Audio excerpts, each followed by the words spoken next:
इसमें मैं दो बातें अर्ज़ करूँगा। एक पहलू तो ये है कि जब वाक़यातन आपकी सेहत इजाज़त नहीं देती और डॉक्टर आपको रिकमेंड करता है कि आप रोज़ा ना रखें। एक हम बाद औक़ात सहल पसंदी का शिकार होते, थोड़ा सा सर में दर्द हुआ, थोड़ी तबीयत ख़राब हुई, तो हम देखें हुज़ूर अलैहिस्सलाम ने फरमाया कि माह रमज़ान का एक रोज़ा जो छोड़ता है उसकी कज़ा तो है, आप बाद में अदा कर लेंगे, लेकिन जो माह रमज़ान के एक रोज़े का सवाब है वो उम्र भर आपको नहीं मिल सकता।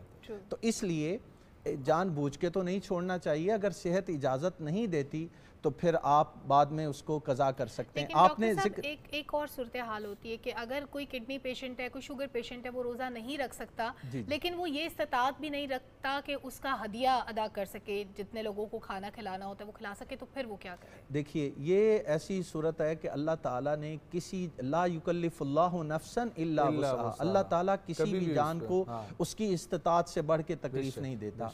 जो तो अफोर्ड कर सकते हैं वो कम से कम एक मिस्कीन को, यानी उनका किडनी का मसला है या शुगर का मसला है और डॉक्टर ने रिकमेंड किया है कि आप रोज़ा ना रखें, तो उनको चाहिए कि वो बाद में ठीक होने का इम्कान भी नज़र नहीं आता, तो वो कम से कम एक मिस्कीन को जो अपने रोज़े का इंतज़ाम नहीं कर सकता वो उनको रोज़ा रखवाए और इफ्तार करवाए।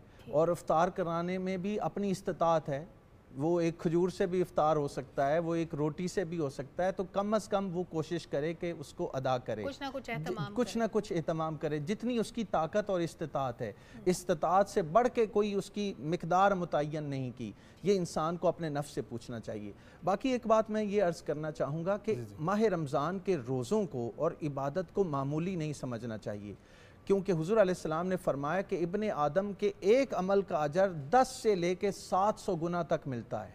और आगे हदीस पाक के अल्फाज हैं कि अल्लाह ताला फरमा रहा है अस्सौमु ली व अना अज्ज़ी बिही, रोज़ा मेरे लिए है और मैं ही इसकी जज़ा दूंगा।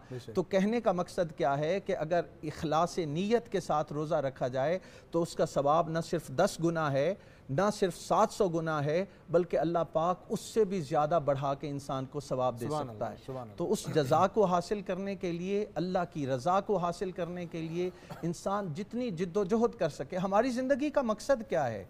हमने तो ज़िंदगी का मकसद पैसा कमाना, बड़े बड़े बंगले बनाना, औलाद को सेटल करना रख लिया है। अल्लाह रब्बुल इज़्ज़त ने कैटेगोरिकली कुरान पाक में इरशाद फरमाया वमा खलक़तुल जिन्ना वल इंसा इल्ला लियअबुदून, कि तुम्हारे बनाने का मकसद, तख्लीक का मकसद ही इबादत है। तो इबादत के अंदर अपने आप को लगा लेना और अल्लाह के बंदे का जो है इकरार कर लेना और उसके लिए पूरी जिद्दोजहद और कोशिश करना, तो फिर इंशाअल्लाह यकीनी बात है। सुभान अल्लाह, सुभान अल्लाह, सुभान अल्लाह। बहुत शुक्रिया डॉक्टर आफ्ताब अहमद राय साहब, आपके वक्त के लिए बहुत अच्छी सेहत हासिल गुफ्तगू हुई। बहुत शुक्रिया मुफ्ती गुलजार अहमद नईमी साहब आपके वक्त का, और बहुत अच्छा लगा आप लोगों से मुलाकात करके भी। सलामत रहें, आपको पहला रोज़ा बहुत बहुत मुबारक हो।